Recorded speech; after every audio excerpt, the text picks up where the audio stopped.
You're listening to the American Democracy Minute, keeping your government by-in for the people. We've got updates on bills in Idaho and Wyoming we've covered recently, both of which make it harder for certain groups of citizens to vote, and one of which spawned 2 lawsuits. We told you earlier about an attempt to remove student IDs as a valid form of identification for elections in Idaho, something happening around the country. HB 124 was signed March 15th by Governor Brad Little and now restricts valid voting ID to a state-issued voting ID card, Idaho driver's license, federal photo ID, tribal ID, or firearms permit.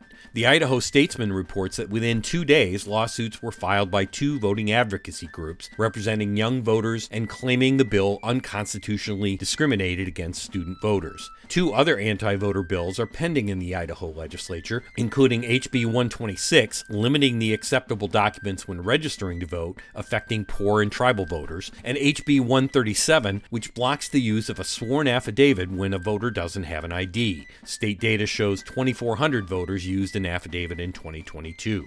Meanwhile, in Wyoming, a bill restricting primary crossover voting passed the legislature and will become law without Governor Mark Gordon's signature. HB 103 requires voters changing party affiliation to do so at the candidate filing deadline, realistically before the public actually knows who's officially running. We have articles and groups taking action at AmericanDemocracyMinute.org. I'm Brian Beal.